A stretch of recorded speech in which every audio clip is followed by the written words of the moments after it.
복습하는 시간, 공부하는 시간 잠깐 또 갖겠습니다.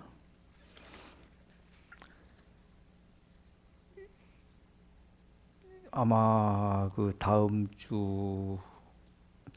주 정도부터는 예상하기를 지금 저쪽 노원역에서 한 4분, 5분 정도의 거리에 새로운 성전으로 이전하지 않습니까?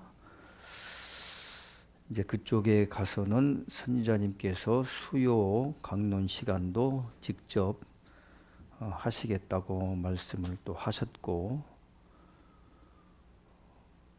그래서 선지자님 함께 하고 있을 때에 틈나고 기회 있을 때마다 그 강론하는 말씀을 열심히 듣고 그 말씀대로 살아가기 위해서 노력을 해야 되겠다는 생각을 해봤어요. 왜냐하면은 지금 이제 이게 나왔지 않았습니까? 낫권이 나왔는데 이게 16권이 일부가 되어서 10부까지 나왔잖아요. 근데 지금 여러분 수요일 날 이렇게 강론하는 공부하는 이 시간들에 지금 이거 하나씩 일주일에 하나씩 띄고 있어요, 현재. 근데 이걸 일주일에 이거 한 권씩, 이게 16권이지 않습니까? 일주일에 한 권씩 이걸 띄어요. 155페이지 정도 돼요, 이게 대략적으로.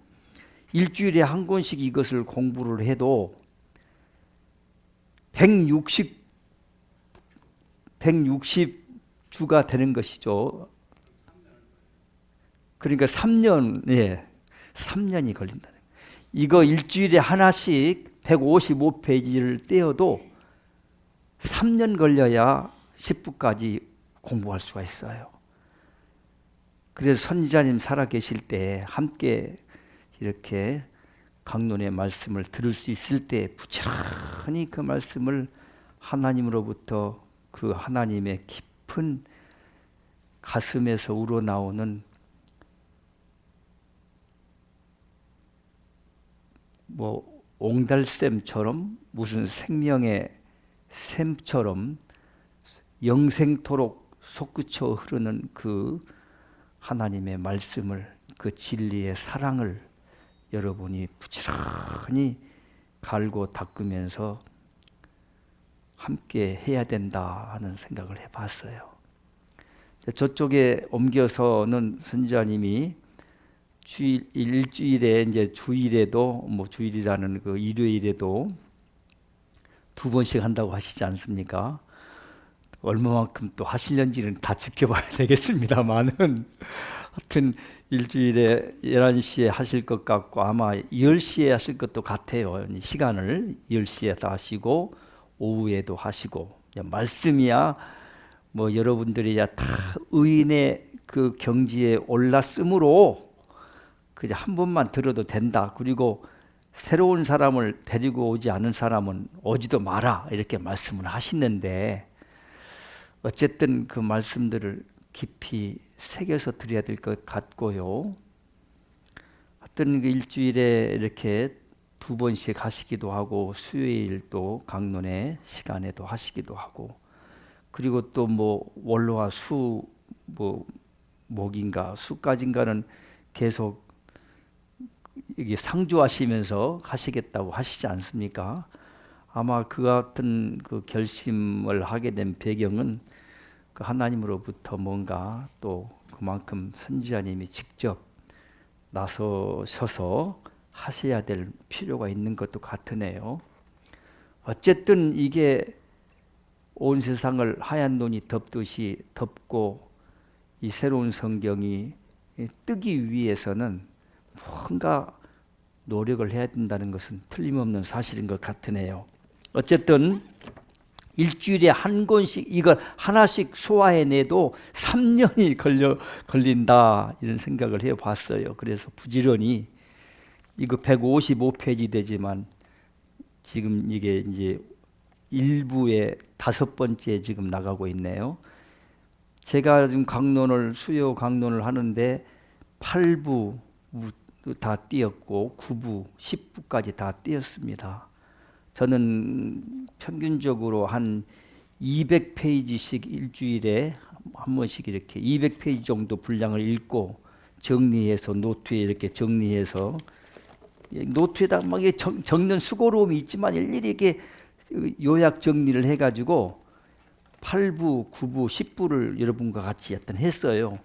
그리고 이제 다시 1부로부터 시작을 하는데 일주일에 하나씩 이렇게 나가고 있습니다. 근데 선지자님과 함께하는 시간에 일주일에 하나씩 해도 3년 걸린 정도의 분량이니만큼 그때 때를 따라서 그저 샘물처럼 그렇게 솟아 나오는 하나님의 그 진리의 말씀을 여러분들이 부지런히 그저 바쁘다고 너무 핑계댈 것 없이 때만 되면 선지자님 옆에서 말씀을 드려야 되지 않는가.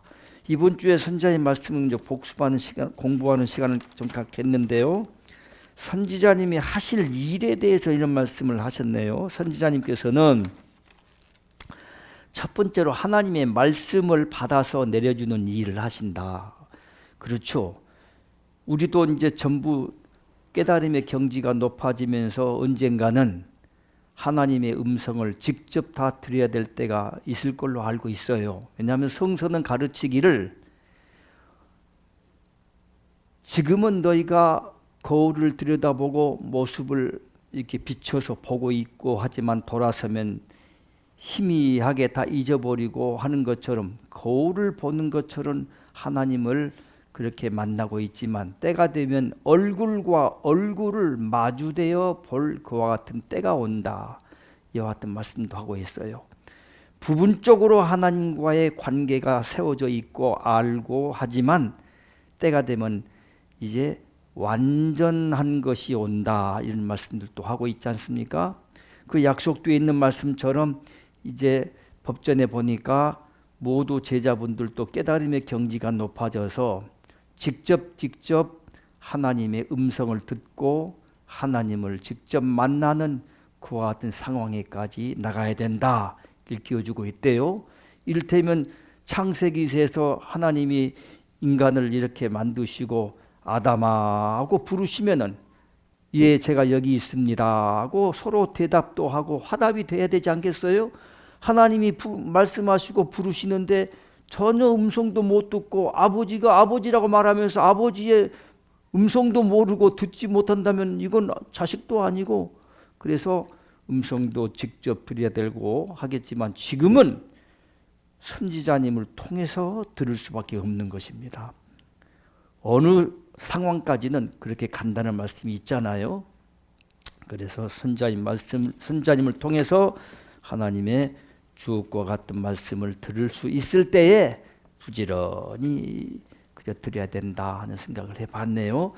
자, 공부하는 시간을 좀 이제 갖겠습니다. 선지자님이 하시는 일이 하나님의 말씀을 내려주는 일, 말씀을 우리는 이제 듣는 것이죠. 하나님의 말씀으로 하나님께서 말씀하시는 것처럼 들어야지, 이것을 어떤 개인이나 어떤 누군가가 뭐 그냥 자기의 견해를 얘기하는 걸로 들어서는 안 된다는 말씀이죠. 두 번째는 선지자님께서 하시는 일은 하나님 나라에 들어갈 수 있는 깨달음을 이제 주시는 거죠. 하나님 나라에 들어갈 수 있는 자격을 획득하도록 능력을 그저 배양해 주는 일도 하시고, 일깨움을 주어서 천국문의 열쇠를 스스로가 움켜쥐고 획득할 수 있도록 일깨워주는 일을 선지자님은 하시는 거예요. 즉 안내자의 역할을 하는 것이, 선지자님만 무조건 바라보고 강론만 들으면 천국 가고 뭐 이런 뜻이 아니라 스스로 깨우침을 얻고 천국문의 열쇠도 하나님과 나 사이에 자기가 준비해서 노력해서 깨달음을 따라 거듭나고 새로워짐으로 그와 같이 얻는 것이지 선지자님이 그냥 주시는 것이 아닙니다.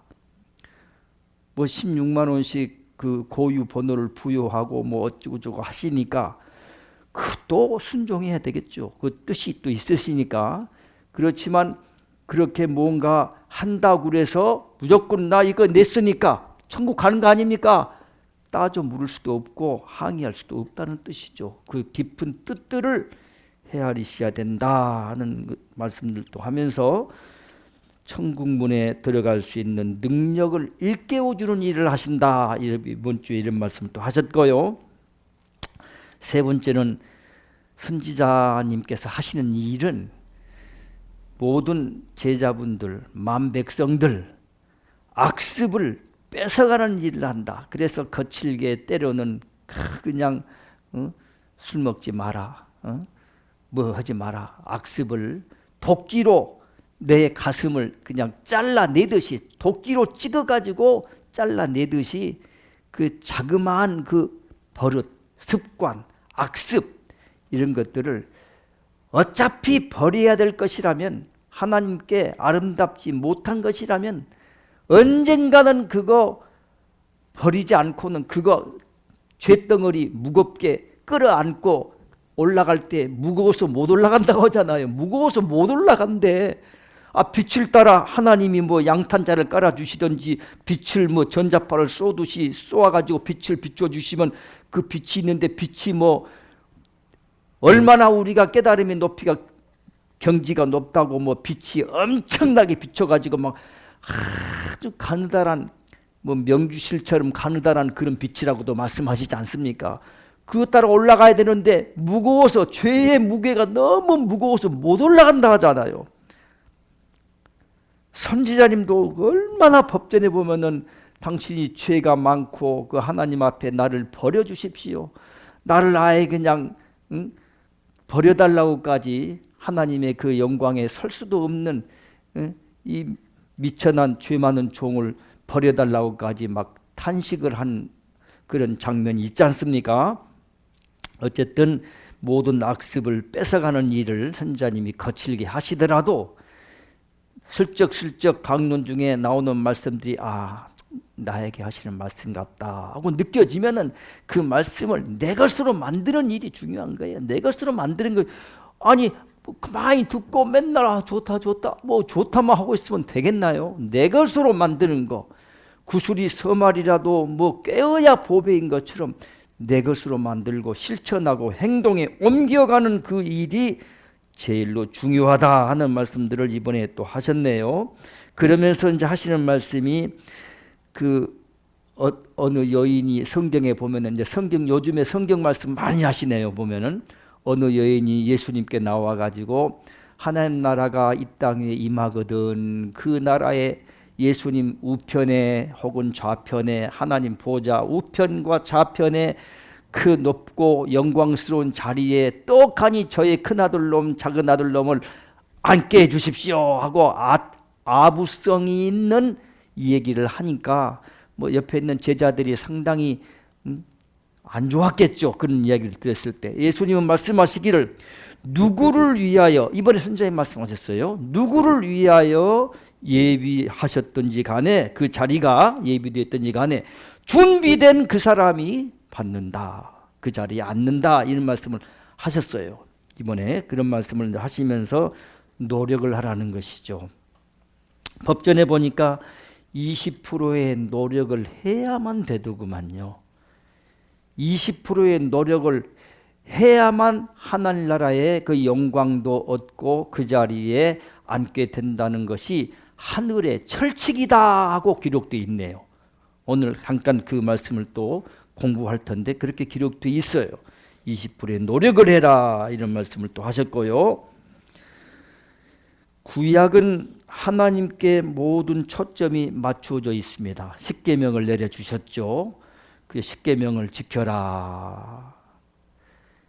그리고 예수님께서도 신약은 예수님께 모든 초점이 맞춰져 있습니다. 근데 이것이 잘못된 거예요. 사실은 경배하실 분은 여호와 하나님 한 분밖에 없다. 예수님이 아무리 가르쳐 주셔도 그들은 하나님 한 분밖에 없다는 하나님을 향한 어떤 초점이 세워지지 않고요, 이상하게 하나님을 바라보시고 하나님의 뜻에 따라 살아가십시오 하고 가르치는 손가락만 보는 거야. 저 달을 보라 그러면 달이 있어야 되는데 달은 없어져 버리고 달을 보라고 가르치는 손가락만 쳐다보고 난 달을 봤습니다. 난 달이 있습니다.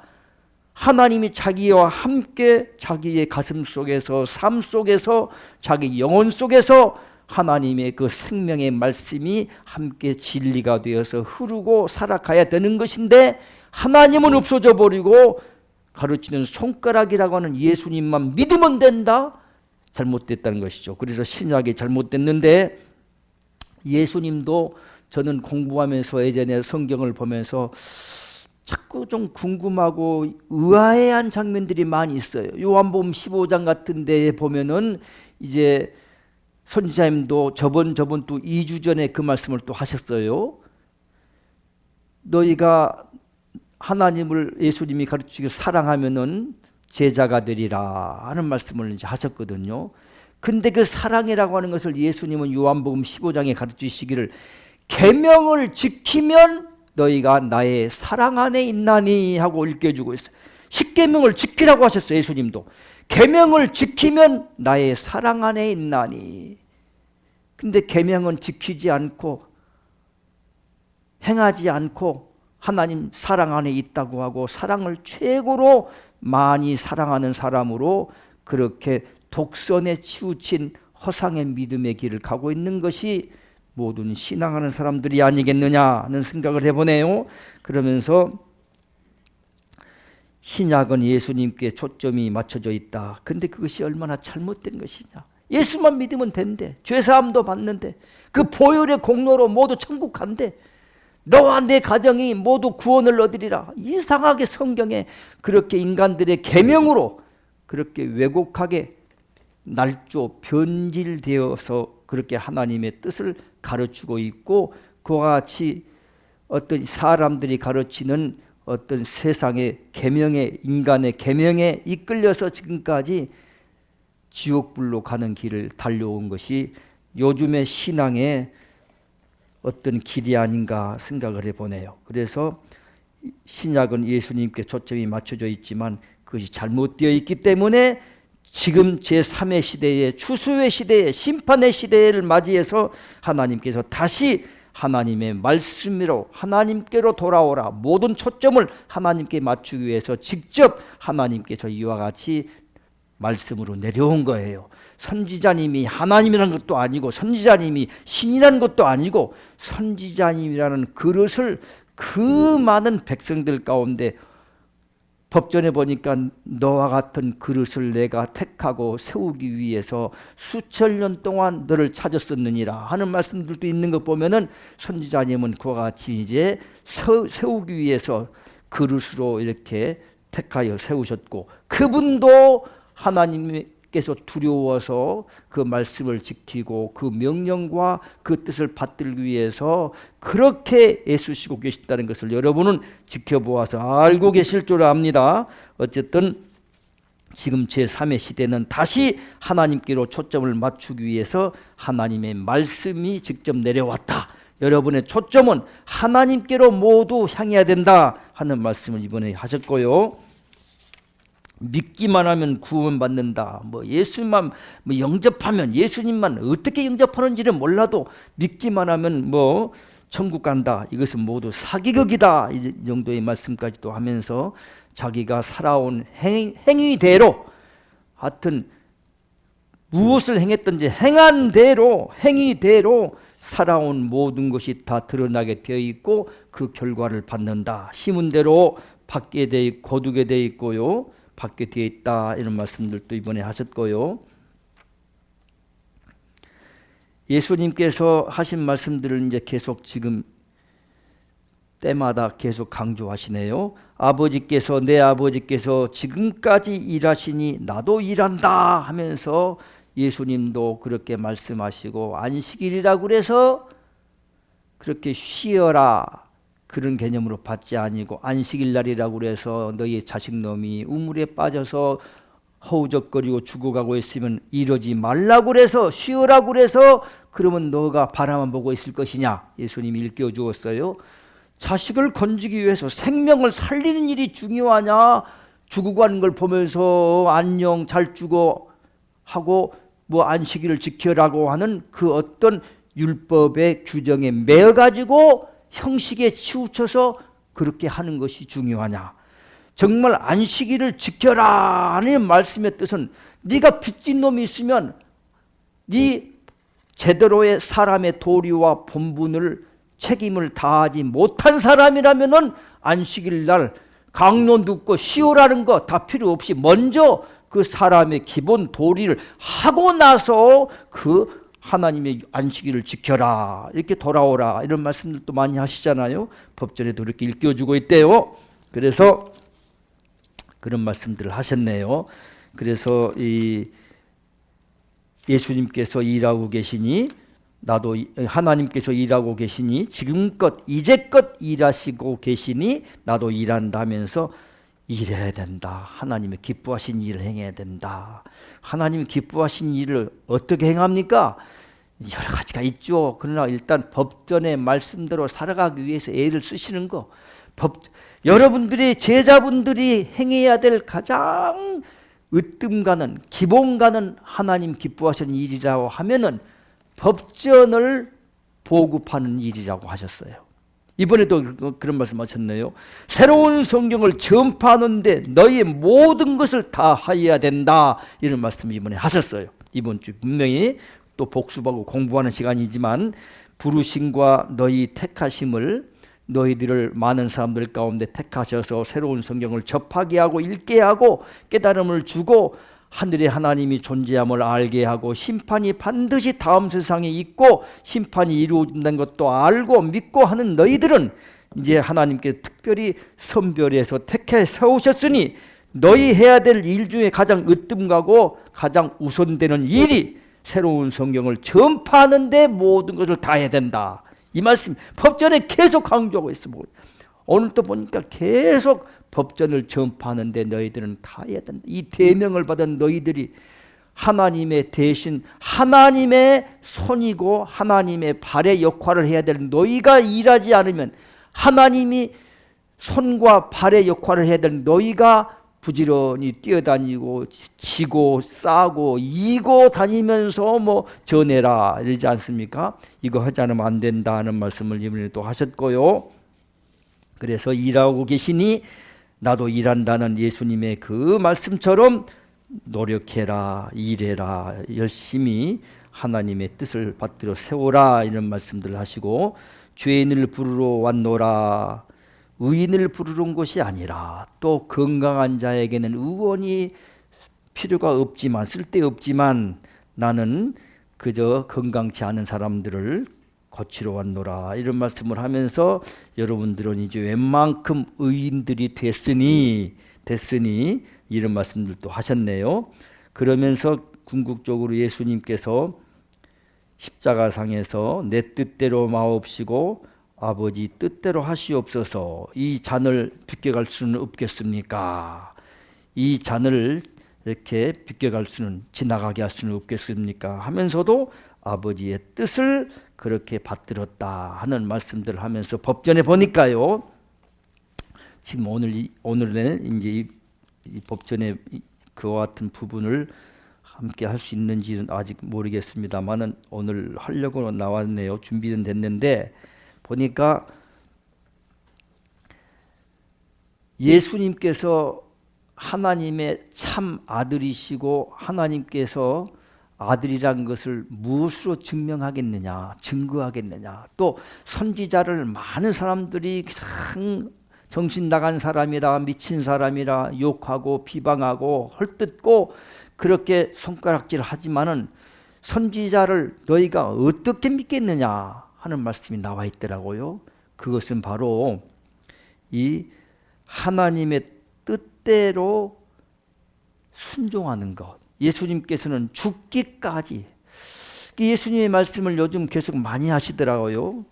근데 거기에 생각해 보면 예수님께서 그 십자가의 그 험한 고통을 생각해 보면은 그 사람으로서 그와 같이 처참한 상황에 어떻게 예수님은 그것을 이 쓴자는 이 죽음이라는 고통과 이 무사람의 저주를 다 받고 주먹으로 두드려 맞고 뭐 채찍 맞고 할 정도는 아무것도 아니야. 못 받고 막 그냥 온 살점이 찢어지고 뭐 뜯어지고 하면서 그 고통을 다 겪으면서도 이 쓴자는 죽음이라는 이 고통과 이 무사람의 저주를 안는 이 치욕스러운 이것들을 지나가게 할 수 없습니까? 이거 다르게 뭔가 할 수는 없습니까? 하면서도 죽기까지 결국 아버지 어찌하여서 나를 버리십니까?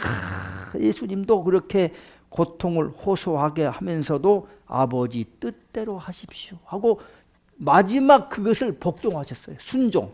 그러면서 법전에 보니까 선지자도 그와 같은 고통을 치료해야만 된다 하는 말씀을 이제 하시면서 선지자가 내 하늘로부터 보내는 내 종이고 내 선지자라는 것이 말과 행동이 일치되면서 그 뜻을 그대로 받들어가는 그 점이 어떤 종교 지도자들 뛰어나고 훌륭하고 뭐 유창하게 설법이 능통하는 그와 같은 지도자들보다 다른 차이점이니라 차별화가 되느니라 이런 말씀들이 법전에 기록되어 있더라고요. 그래서 그 점을 여러분이 믿으셔야 돼요. 선지자님이 완전하게 변화가 이루어지기 전까지 어느 부분에 한해서는 아이고 그냥 천방지축과 같은 저런 이렇게 말할 필요가 하나도 없어요. 그분은 어느 사람도 감당할 수가 없는 그것을 그분만이 해내실 수가 있기 때문에 전능하신 전지전능하신 하나님이 택하여 세우셨다는 것, 그것을 여러분이 깊이 생각을 하고서 말과 행동이 이제 일치되는 경지에까지 나가고 계시는 그 뒤를 함께 여러분도 따라가야 되지 않는가 하는 생각을 해보고 있네요. 그 다음에 이제 또 이 예수님의 말씀들, 이 세상의 모든 것을 다 얻어도 네 목숨을 잃어버리면 무슨 소용이 있겠느냐 하는 말씀이 또 있거든요. 성경에. 그 말씀을 이번에 또 선자님이 하시면서 죽음에는 두 가지 의미가 있는데 육신의 죽음이 있고 육의 죽음이 있고 영적인 죽음이 있다. 이런 이제 말씀들. 영적으로는 여러분이 세상을 향해서는 죽어야 되겠죠. 너희는 돌이 되라, 바람이 되라, 물처럼 살아라. 계속 그리고 특별히 법별에 강조하는 말씀을 저는 가슴에 새기고 있는 한 말씀이 있네요. 생각이 납니다마는 감정 언성을 높이거나 감정 돋구는 일도 이것도 하나님께서 기뻐하시지 않아요. 정말 깨달음이 있다고 하는 사람은 어떠한 상황에서든지 간에 감정을 돋구는 일 하지 마시고 언성 높이지도 말고 자기가 뭐 야 이것은 이런 것이 아니냐 하고 막 갑론을박하면서 자기가 알고 있고 자기가 믿고 있는 이것만이 참 진리다고 그들한테 기어이 진리로 이것을 굴복시키고 내가 이겼다고 하는 이김질도 피하도록 하라는 말씀이죠. 다 제 잘못이고 제 부족함 탓입니다 하고 다 비워버리고 낮춰버리고 죽은 자처럼 살아라는 말씀들이 많죠. 또 법전 중에 생각나는 한 말씀, 이제 시간 되면 또 읽을는지 모르지만 욕심을 버려라 하는 말씀의 뜻이 이렇게 돼요. 다른 사람들보다 재물에 대한 욕심이 좀 적다고 그래서 그것이 욕심을 버린 것이냐? 아니다. 다른 사람들보다 좋은 옷, 명품 옷 휘감고 그것을 그냥 입고 싶고 나도 한번 뽐내고 좀 뭔가 자기 아름다운 자태를 보란 듯이 한번 드러내고 싶은데 이것도 내가 마음을 비워야지 그랬다고 해서 욕심을 버린 것이 아니다 이렇게 나와 있대요. 그러면서 재물에 대한 욕심도 조금 덜 가져야지 하고 양보한다고 해서 욕심을 버렸다고 다 하지 말아라. 깊은 욕심을 버렸다고 하는 원뜻은 어떠한 상황, 어떠한 환경, 어떠한 여건에 있어서 감사할 줄 알고 행복해야 할 줄 알고 만족할 줄 아는 마음에까지 가게 되면 여건이 분명히 어려워. 그래도 그저 한술밥 뜨는 것도 참 어렵고 그냥 남루한 옷 다 너덜너덜한 옷을 입고 있음에도 혼자 행복해하는 것이지. 만족해. 자기는 만족해. 1000사람이면 1000사람, 10,000사람이면 10,000사람이 전부 다 지금 불쾌하고 짜증나고 힘들고 불평, 원망이 막 입에서 터져나올 일보 직전에 있어도 그 사람만은 바본지 멍청인지 기쁘대, 즐겁대, 행복하대, 만족하대. 여건은 분명히 만족할 여건이 못 됨에도 만족할 줄 아는 데까지 이르러야 그제서야 욕심을 비웠다 할 것이다. 이렇게 나와 있더라고요. 아, 이렇구나. 조금 다른 사람보다 내가 덜 가져야지 하는 정도 갖고는 욕심을 다 피운 게 아니다. 욕심의 뿌리채 뽑은 것도 아니다. 그래서 일체의 비결을 배웠다는 성서의 말씀처럼 만족하는 거, 자족하는 거, 스스로 그냥 혼자 좋아하는 거야. 그냥 자기는 그 미친 사람이지 도대체. 아니 자기 지갑을 분명히 도둑놈이 들고 가는데 아이고 다음에 또 오시게나. 뭐 이거 도대체 말입니까 뭡니까 이게. 말도 안 되는 소리지. 응? 다른 사람이 지하철 지나가다가 어떻게 발을 콱 밟았는데 엄청나게 아파. 근데도 또 왼쪽 발도 밟아주시려나. 오른쪽 밤을 때리면 왼쪽 밤을 또 이쪽도 때려주시. 말도 안 되는 소리지. 뭐 흥분지 놀분지 뭐 놀부가 뭐 밥 주걱 퍼다가 이걸로 때려주니까 붙어있으니 그때 먹으려고 이쪽도 때려주시오 하는 그 심본지는 모르겠으나 그 정도까지 되려면은 이게 욕심을 비웠다는 경지구나 하는 말씀을 법전에서 읽어봤어요. 그러면서 예전에는 읽어봤는데 그런 것들을 그냥 지나쳤는데 이번에 보니까 가슴에 깊이 와닿대요. 욕심을 비웠다는 뜻이다. 이런 경지구나. 스스로 만족할 줄 알고 스스로 여건과 환경과 상황은 도무지 기뻐할 수가 없는데 혼자 바보처럼 싱긋이 어린애의 천진스러운 미소를 띄울 줄 아는 그 같은 경지. 혼자 어린애처럼 웃고 좋아하는 거야. 바보야 그게 뭐야. 그런 경지가 나와 있더라고요. 자, 이런 말씀들도 좀 하고요. 목숨에는 하여튼 죽음에는 두 가지 의미가 있다는 말씀. 죄를 정복하라는 말씀을 이번에 또 많이 하셨어요. 죄를 정복하라. 하나님 하늘에 살아계심을 믿고 하나님의 뜻대로 살려고 노력하고 죄를 정복하기 위해서 그냥 도전하고 있기 때문에 하나님께서 여러분들을 사랑하시고 기뻐하신다는 말씀을 하면서 꼭 여러분 내 악습의 뿌리나 뭐 내 죄덩어리를 다 어떻게 다 해결하려고 시원하게 하려고 하지 마시고요. 조그만 하나의 악습 하나를 고치려고 노력을 하면은 하나님이 그걸 기뻐하신대. 오늘 이번 주에 말씀에 그 말씀하면서 기뻐하시고 그러면은 너의 모든 허물과 죄를 다 하나님이 용서하시고 이렇게 뒤로 물리치신대요. 그렇게 이렇게 받아야지. 우리가 그러면 완전하게 죄의 뿌리를 다 뽑고 이제 내가 이 정도면 됐습니까 하나님 하고 하나님 앞에 대들듯이 나갈 수가 없다는 것입니다. 우리는 일생 동안 몸부림을 쳐도 지어버린 그 죄값을 다 치를 수도 없어요. 그러니까 다만 노력하는 그것을 기뻐하신다. 이번에 말씀하시면서 기뻐하시고 하나님 기뻐하시면 과거의 죄는 다 용서하고 잊어버리신다. 이 말씀 이번에 하셔서 내가 딱 기록을 해. 그렇구나. 그래서 성경의 말씀이 이제 또 풀려지기 시작했습니다. 성경의 로마서에 보면 그런 말이 있는 것이 생각이 나네요. 죄를 사하시고 불법을 사하시고 죄를 가리우심을 받는 사람은 복이 있도다. 그런 말이 있어요. 죄를 하나님이 가리워버리는 거야. 그리고 그 죄를 인정하지 않아버리고 용서를 해버리시는 거야. 우리가 바로 그와 같은 축복 속에 우리가 휩싸여 있다는 것입니다. 바로 왜냐하면 법전을 읽고 하나님의 법전의 말씀대로 살려고 노력하는 것을 하나님은 아주 기뻐하시면서 선자님 가끔씩 이제 이 법전을 접한 사람은 과거의 모든 죄를 하나님이 용서하셨다 말씀하시죠.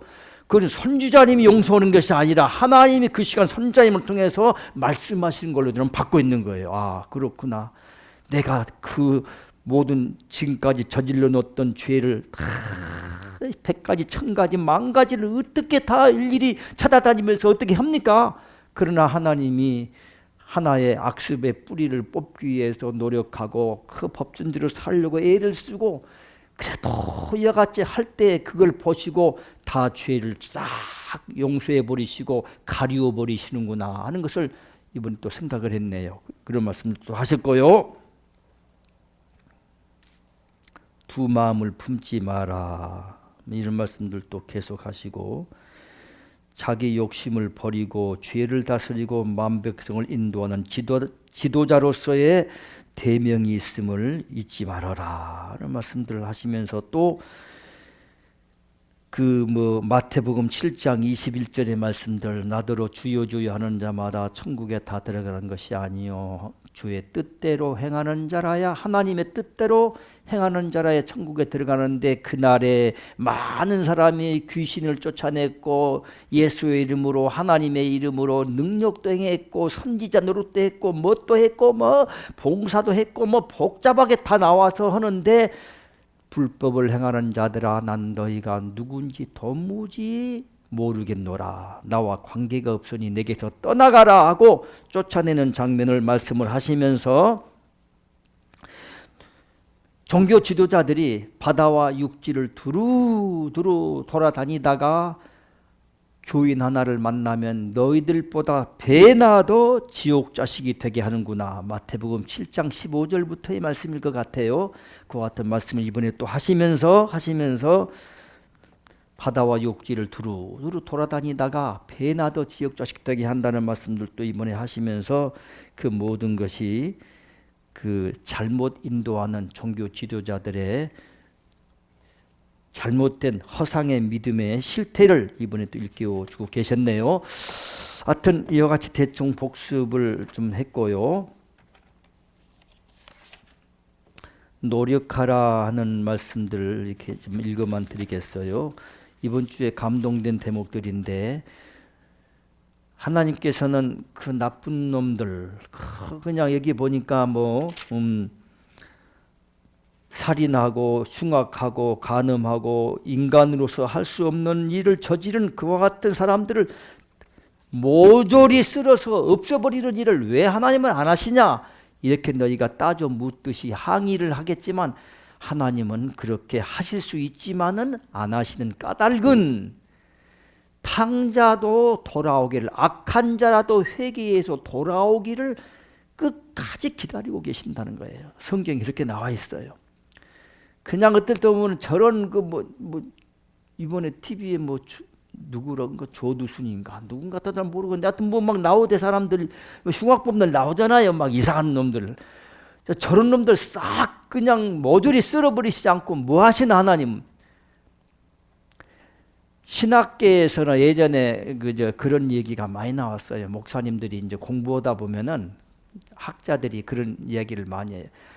정말로 공의의 하나님이 살아 계신다면은 그 유태인들을 몇백만 명, 히틀러가 그 2차 세계대전 때 막 몇백만 명 가스실에서 막 죽이고 그런 일을 왜 하나님은 지켜만 보고 계시냐?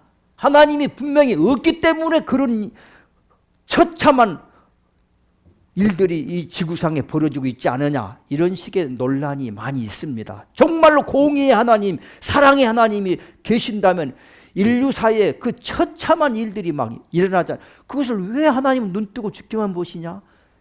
아마 신은 죽었다 이렇게까지 이제 이야기를 많이 하죠. 근데 여기에 그런 말이 나와요.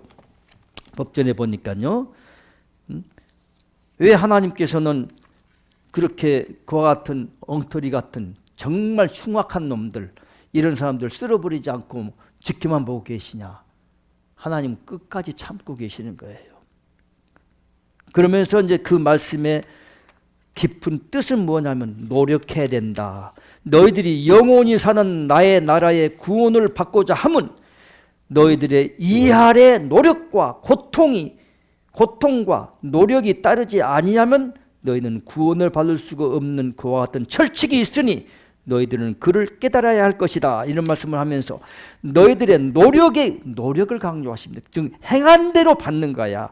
자기 삶에 살아온 결과대로 심판도 자기가 스스로 하는 것이지, 하나님이 특별히 너는 못됐으니까 저쪽으로 가고 이렇게 하나님 구별하시지 않는다는 것이죠. 그래서 너희들의 노력에 의하여 한 계단 한 계단 쌓아 나에게 오를 수 있는 너희들의 노력에 값진 대가를 위하여 오늘의 내가 너희들을 바라보미니 너희들은 이것을 깨우쳐야 될 것이다.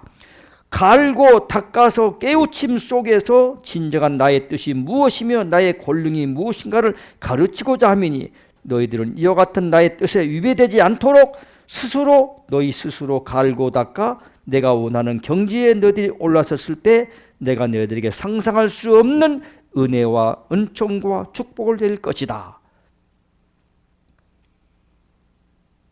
하나님께서 이기는 자, 제 예전에는 배우기 이기는 자들에게 주신다는 축복이 내려져 있어요. 선물이 있다는 것이죠. 근데 여기에 이렇게 스스로 갈고 닦아서 원하는 경지에 올라섰을 때 하나님이 그 경지에 올라선 사람들, 이기는 사람들에 대해서 내려주는 축복과 은총과 은혜가 상상할 수도 없다고 나와 있네요. 그래서 옛날에는 배우기를 구약과 신약에서는 하나님이 사랑하는 자를 위해서 예비해 놓으신 모든 것은 눈으로도 보지 못하고 귀로도 듣지 못하고 마음으로도 생각할 수 없는, 상상할 수 없는 것을, 그 상을 예비해 놓았다는 말씀이 있거든요. 근데 이 법전에 그와 같이 상상할 수가 없는 은총과 은혜와 축복을 내려줄 것이다. 그리하여 너희들이 값지게 노력한 만큼 나의 나라에 와서 영원히 사는 나의 에덴 동산에 너희들의 이름이 기록되었음을 알아야 될 것이고, 그 이름이 길이길이 빛나도록 너희들은 갈고 닦고 노력을 해야 될 것이다. 노력을 하라는 말씀을 지금 강조하면서 이 말씀을 하셨고요.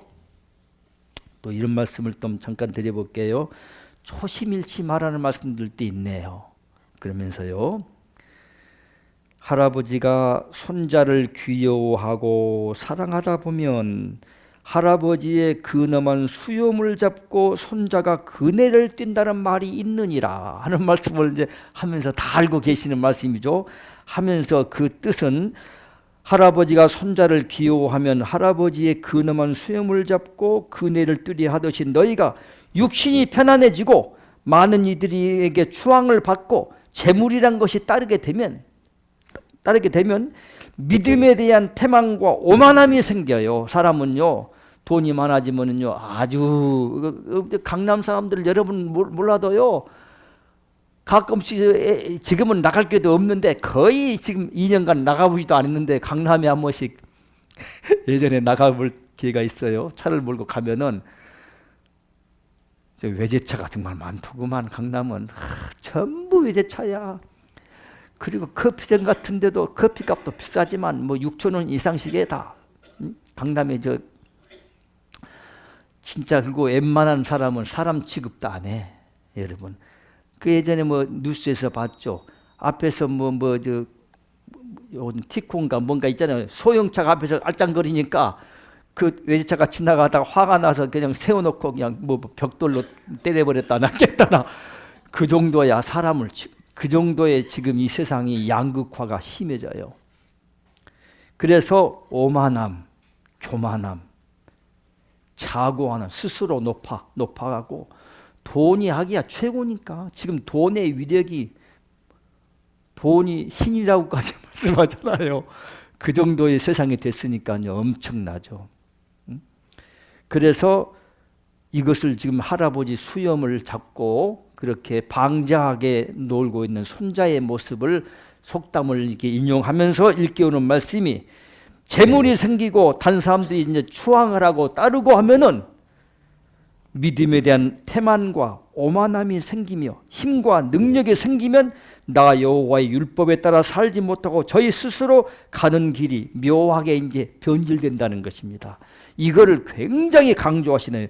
너희들 머리로 생각하며 오만해지면 육신의 편안한 쪽으로만 가는 길을 택하고 행하게 되어 있어 저희들이 무너뜨리는 결과가 되니 선지자야, 너와 너의 따르는 제자들도 너의 자신의 마음의 경지는 높다고 하나 육신의 실행함과 행동은 육신의 탐욕으로 점점 빠져드는 그와 같은 형국에 이르는 것을 미연에 막기 위해서, 만약에 돈이 갑자기 선자님 화물차에다가 뭐 싣고 온다, 지금 왔다 합시다. 선자님 팡팡 한 몇 억씩 줬다 합시다. 예를 들면 선자님 최고, 하나님 최고, 하나님 축복상. 근데 그 뒤에는 또 다른 함정이 있다는 것을 알아야 돼. 나도 모르게 이제 육신의 탐욕으로 빠져간다는 거, 오만함에 빠져간다는 거, 나도 모르게 육신의 편안함 쪽으로 흘러가고 게으름으로 점점 치우쳐간다는 거, 이거를 지금 일깨우면서 말씀하시기를 미연에 막기 위하여 크든 작든 나의 명령을 엄히 실행하라고 하였느니라. 또 너 또한, 이 선지자나 제자들 또한 나태해지며 오만할까 하여 내가 너희에게 이르노니, 내가 오늘 너에게 이르나니 너는 너의 제자들과 많은 이들에게 처음 먹었던 마음이 끝까지 변하지 않는 그와 같은 믿음의 길을 행하도록 해야 되만 구원받을 수 있음을 그들에게 깊이 깨우쳐서 항상 초심을 잃지 말라는 뜻은 긴장된 마음과 새로 시작하는 마음으로 생활하도록 깨우쳐 주라. 적당하게 긴장한 마음, 긴장 너무 늦춰버리면요, 예전에는 그냥 하기야 제가 정말 교만한 생각을 많이 했네요. 여기 오자마자 아이고 여기 점심을 좀 기분 좋게 좀 서로가 나눌 수 있는 것이 왜 없어 여기는 맨날. 예전에는 식당이 아주 교회에 있을 때는 식당이 상당히 넓고 좋아요. 그 5층에 식당이 있거든요. 교회 5층에 식당이 진짜로 동시에 한 200명 250명 정도 수용할 수 있는 넓은 공간이 있어요. 그래가지고 거기에 보면 좋죠. 유리창에 쫙 밖에서 싹 보이고, 그래서 식사를 항상 그냥 했어요. 그래서 여기도 그럴 줄 알았죠.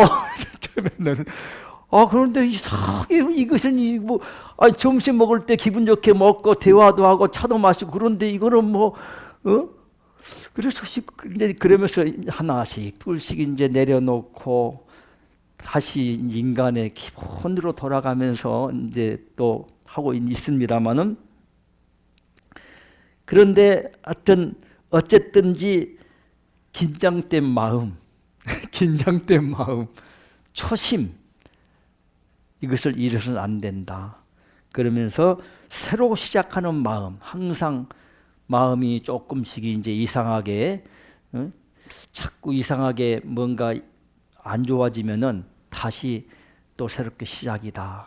박세리가 한때 그렇게 골프에서 정말 잘 나갔지 않았었습니까? 근데 프로라도요, 슬럼프에 빠진대요. 누구나 프로도 슬럼프에 빠진대. 그때에 그것을 치료할 수 있는 그 처방약은 초심을 잃지 말아라. 다 그래요. 초심, 새로 시작하는 마음, 초심을 잃지 말아라. 오늘 이렇게 또 일깨워주고 있네요. 시간이 너무 빨리 가니까 이거 어떻게 해야 되나 싶을 정도네요. 다음에요, 또 이렇게 말씀드릴게요. 아까 잠깐 말씀드린 장면이 나오는데, 말과 행동이 일치돼야 된다. 선지자를 굉장히 무섭게 달구고 있는 상황 속에 이런 말씀이 있어요. 네가 정말로 이 법전이 하나님으로부터 내려온 말씀임을 만백성이 다 알고 인정하고 그렇게 수많은 무리가 따라올 수 있으려면 말과 행동이 일치되지 않고, 그렇다면 이것은 다 죄로 돌아가느니라. 다 무효된다는 거야. 그래서 예수님께서 그와 같이 많은 사람들이 예수님을 이렇게 지금 추앙하는 것은 죽기까지 그 십자가의 고통이란 처참한 그것도 당신이 다 말과 행동이 일치됐고 그를 순종하고 복종을 했기 때문에 그런 것이 아니냐. 너도 말과 행동이 일치돼야 된다. 이런 말씀이 계속 있네요. 너희가 구슬이 서말이라도 꿰어야 보배라는 말이 있지 않느냐. 아무리 세상의 진리와 도덕과 하늘의 이치를 다 아는 듯이 저희가 깨우친 듯이 남들 앞에 설법하고 열변을 토한들 그가 지키고 실행함에 있어서 어떠한 길의 인생을 살아가느냐에 따라서 그 가치는 너희들이 점수를 매길 수가 있는 것이지 않느냐. 그러니까 실행하고 지키는 데 중요하다 이런 말씀을. 이는 행동과 실천으로 그와 같이 일치하는 모습을 보여줌으로써 많은 일이 경탄하고 그와 같이 따르고자 함이니라. 너를 따르는 제자들과 만백성들에게 너는 깨우쳐 이르기를 말과 행동이 일치되어야 한다는 것을 말로서 설법한 그와 같은 가르침을 그보다 더 혹독한 훈련 속에서 그보다 더 고통스러운 인내 속에서 너희들이 행동으로 실행하며 생활에서 그와 같이 해나갈 때 너를 따르는 자들이 고개 숙여 너를 따르며 경배할 것이니 내가 깨달아서 실행하고자 하고 실천해야만 되기 때문이다. 나의 법전에 있는 그 말과 행동이 일치하도록 하여 만백성이 고개를 들어 너를 바라보며 하늘의 뜻을 받아 행하는 자라고 하는 말이 청중에서 나올 수 있도록 그와 같이 내가 해야 될 것이니라. 예수가 나의 아들이라 칭하는 그것은 무엇이더냐? 그가 나의 아들 예수로서 보여준과 나의 아들 예수라는 것을 입증할 수 있는 것은 그의 말과 행동이 일치하여 남들이 따를 수 없는 일을 이룸으로써 그가 나의 사랑하는 아들임을 그들이 알며 또한 그가 목숨을 거두기까지 버리기까지 만백성을 위해 피 흘려 십자가에 자기의 목숨을 던지는 숭고한 자세에서 모두가 의심치 아니하고 그가 바로 나의 아들 예수로 생각하고 기도하고 그를 따르고 본받고자 하는 것이 아니냐 하면서 선지자에게 강조합니다. 내가 나로부터 선택된 나의 선지자여 종이요 16권의 법전을 만들어 세상에 전하는 대임을 받은 자며 만백성을 구하는 데 하늘로부터 명받은 자라. 그들이 너에게 고개 숙여 만백성이 너를 칭송하고 따를 수 있는 것은 오로지 남들이 이룰 수 없는 말과 행동의 일치함이 그게 바로 그들이 믿을 수 있는 정답이다. 참 말은 쉽지 언행의 일치라고 하는 사람은 도인이라고 옛날부터 그러잖아요. 말과 행동이 일치된 사람은 도인이라고 옛날부터 배웠어요. 선생님도 가끔씩 그냥 지금도 몸부림치시고 괴로워하신 부분 중에 하나가 완전한 경지에까지 가시려고 애를 쓰시는 거 아니겠습니까? 그래서 지금 이와 같이 제자들과 선지자님에게 말과 행동이 일치한 경지에 가라고 계속 달구신다는 것을 깨우치시고 함께 이 역사에 여러분들이 동참을 했으면 하네요. 아까 욕심을 버렸다는 뜻에 대한 것이 또 잠깐 시간이 되니까 여기까지는 해야 될 것 같으네요. 두 가지만 다 하겠네요. 욕심을 버렸다는 뜻입니다. 이제 너희들이 만백성에게 가르칠 것은 욕심을 버리는 노력을 하라. 마음속에 있는 욕심을 도끼로 찍어내듯이 잘라내라고 말하였으니 얼마나 그 내용이 중요하면 내가 그와 같이 가슴 아픈 이야기를 너희들에게 전하겠느냐. 욕심을 버린다는 거 도끼로 잘라내듯이 여러분 손톱 밑에 조그만 가시도 아픈데 가슴 한 복판에 이것을 도끼로 찍어내면 이게 얼마나 아프겠어요. 생각해 보세요. 코끝터리에 부스럼 하나 놔도요, 우리 몸에 한 복판에 있는 것들은 다 급소랍니다. 급소. 여기 인중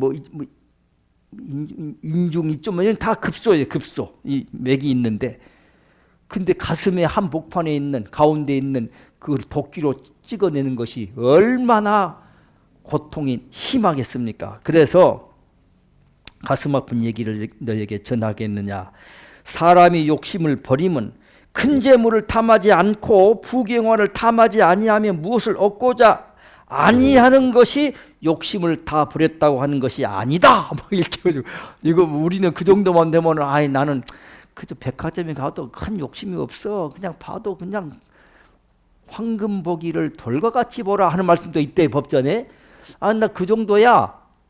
그랬다고 해서 욕심 다 버린 것이 아니대요. 그 정도 갖고는 안 된다는 거야. 근본으로 돌아가라는 것이죠. 그 다음에 또 읽어드릴게요. 너희들이 진정 욕심을 버렸다 함은 더 나은 것을 갖고자 하며 오늘의 불편함을 해소하고자 하는 마음이 아닌 오늘에 너희가 처해져 있는 그곳에서 행복을 얻는 거, 행복할 줄 아는 사람, 스스로 만족해. 분명히 쪼놈이 그 칠흑같이 어두운 감방에 갇혀 있는데 그놈만 혼자 좋아서 웃고 있고 즐기고 있는 놈이 있어. 아마 옛날에 그런 이야기 많이 들었잖아요. 뭐 아우슈비치 뭐 감옥에서 히틀러 있는 그 감옥에서 수많은 사람들이 우울증에 걸려가지고 죽어간대요. 그냥 희망이 없으니까. 근데 그 속에서도 희망을 잃지 않고 살아나는 사람들의 그 이야기들이 가끔씩 전해지잖아요. 그는 마음속에서 상상을 한답니다. 내일은 내일의 태양이 뜰 것이다. 창문 저 너머에는 그래도 새로운 나무에 잎사귀들이 파릇파릇 그냥 또 새 움이 터올 것이다 하고 스스로 자꾸 자기 암시를 한데 그런 얘기인 것처럼요. 욕심을 버렸다고 하는 근본의 뜻은요. 조금 자기 욕심 다른 사람보다 없다는 것으로 만족하지 말고 행복을 느낄 줄 알고 스스로가 환경과 여건과 상황은 만족할 수가 없고 불편하고 원망이 터져나올 수밖에 없고 불평이 막 나올 수밖에 없는 상황에서도 하나님이 만드는 천지 만물의 모든 조화를 보아라. 전부 살아가는 방법이 있고 오죽했으면 오늘 법전에서 읽어본 말씀이 생각나네요. 이런 말씀이 있더라고요. 감사하는 마음, 기도하는 마음, 모든 것에 욕심을 버렸다는 기본 뜻은 만족하는 것인데 숨을 쉴 수 있음 하나에 감사하고 기뻐하고 만족할 정도가 돼야 된다. 숨 쉬는 것이 무엇이 우리가 그렇게 만족을 해? 다 쉬고 있는데. 그런데 숨 쉬는 것 호흡 하나하나마다 너희가 감사하고 행복해하고 만족하는 그 경지에 이르러야 된대. 숨 쉬는 거 이렇게 나와 있어. 좀 읽어드릴게요. 이제 여기 나와 있네요. 나와 있네요.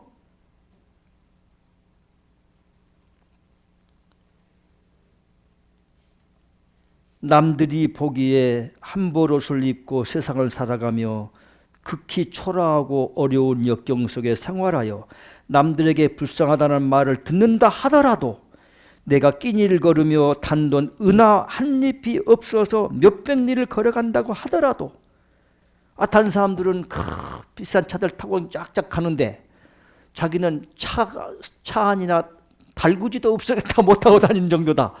그러면 불평이 나오지 사람이라면 우선. 그런데도 그게 아니다는 것이죠. 지금 몇백 리를 걸어간다 하더라도 내가 지금 처해 있는 얻어가지고 있는 내가 소유하고 있는 그와 같은 것에서 만족한 마음을 갖는 것이 욕심을 버리는 근본이다. 그러면서 내가 나로부터 얻은 숨을 쉴 수 있음이 가장 행복함이요. 숨 쉬는 것이 뭐 행복해. 그런데 숨 들이쉬고 여러분 진짜 그 병원에서 죽어가는 사람들은요 정말 숨을 제대로 못 쉬어가지고 뭐 걸려가지고 깔딱대는 사람들이 많대요. 그래서 숨을 쉴 수 있음이 가장 행복함이요. 그것 하나로서 만족할 수 있는 사람만이 욕심을 비웠다 할 수 있음이니. 이 정도까지 나와 있어요. 표현이. 숨 쉬는 것 하나로 만족할 정도의 경지에 올라야 욕심을 비웠다 하는 것이구나 하고 일깨워주고 있네요. 그리고 또 이제 뭐 돌과 같이 황금을 봐라 하는 말씀의 뜻도 있고요. 한 말씀만 더 하면 간단하게 마치겠어요. 죽음을 준비해라는 말씀을 제가 이번에도 봤어요. 많은 얘기를 예전도 설교도 또 했지만 참 이 깊은 뜻이 이 속에 또 있네요. 죽음을 준비해라. 너희가 태어날 때는 순서가 없이 다 태어나죠. 순서 뭐 자기 순서도 없고 뭐 몰라 하여튼 우리의 의지에 의해서 태어난 것이 아니라 하늘로부터 생명줄을 받고 태어나죠. 근데 죽어갈 때는 다르다는 것입니다. 이제 죽음을 준비하는 것이죠.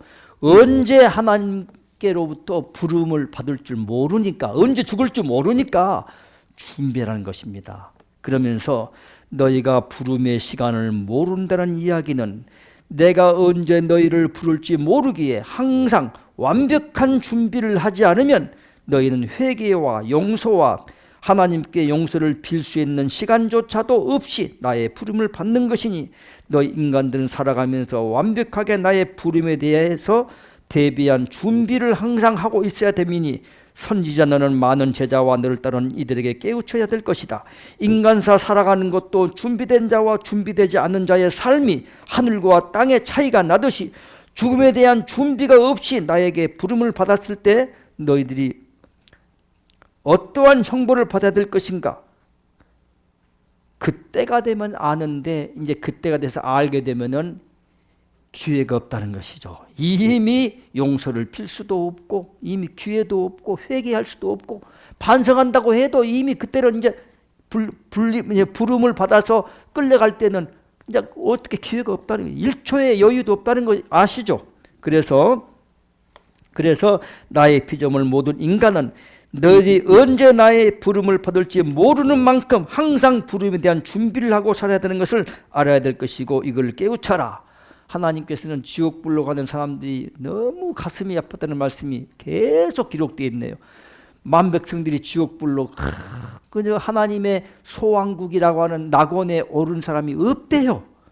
그러면서 모두 다 뛰어나고 권력이 있고 떵떵거리고 가졌다고 하는 사람들도 모두 다 지옥으로, 종교주의자들도 지옥으로 다 가고 있는 것이 너무 가슴이 아프다는 말씀이 너무 많아서 선지자 너도 그 만백성들 죄를 짓고 너에게 막 그렇게 대들고 너를 죽이려고 하는 그놈들도 품고 사랑하고 가슴에 안으라 하는 말씀이 계속 기록되어 있기는 하네요. 시간이 좀 돼서 이걸로 오늘 마치겠습니다.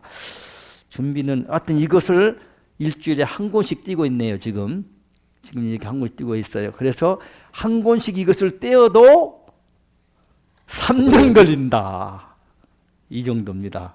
그래서 선지자님이 이제 다다음 주 정도부터는 아마 12월부터는 저쪽으로 이제 이사를 가서 아마 이번 주 다음 주는 이제 이사 준비를 막 할 것 같아요. 그래서 수능 때문에 지금 늦어지고 있지 않습니까? 거기 학원을 하고 있고 독서실 하고 있는데 저기가 이제 수능 때문에 지금 이제 연기됐고요. 그래서 아마 이번 주 벌써 내일이나 모레나부터 한번 거기 가보시자고 하셨는데 이렇게 준비가 되면은 다다음 주나 아마 3주 정도 되면은 이제 그쪽에 선지자님이 수요일도 그쪽에 강론하실 때 이거 한 권씩 해도 3년 걸리니만큼 선지자님 부지런히 살아계실 때 옆에서 강론 듣고 여러분이 깨우침도 얻고 변화를 이루고 하나님 기뻐하신 역사를 받들고 나누고 베풀고 사랑하고 그렇게 하나님께 선행을 많이 쌓아놔서 그렇게 당당하게 여러분이 낙원에 오르고 그렇게 여러분의 이름이 빛이 났으면 하고 바라겠습니다. 오늘 마치겠네요. 십계명을 다 같이 복창하고 마치겠습니다. 너는 나 외에는 다른 신들을 내게 있게 말지니라. 너를 위하여 새긴 우상을 만들지 말고 또 위로 하늘에 있는 것이나 아래로 땅에 있는 것이나 땅 아래 물속에 있는 것에 아무 형상이든지 만들지 말며 그것들에게 절하지 말며 그것들을 섬기지 말라. 너는 너의 하나님 여호와의 이름을 망령되이 일컫지 말라. 안식일을 기억하여 거룩히 지키라. 내 부모를 공경하라. 살인하지 말지니라. 간음하지 말지니라. 도적질하지 말지니라. 내 이웃에 대하여 거짓 증거하지 말지니라. 내 이웃의 집을 탐내지 말지니라. 나 여호와가 존재함을 믿는 그 자체가 그래 들어서는 기본이요 근본이며 나의 새로운 성경을 가슴에 안고 정독하는 자 반석 위에 서서 하늘에 오르는 찬란한 빛을 보게 된 영광을 얻게 됨이니라. 진정 나를 따르고 믿는 자는 감히 사탄이나 마귀도 근접하지 못하느니라. 귀한 시간 함께 하셔서 감사합니다.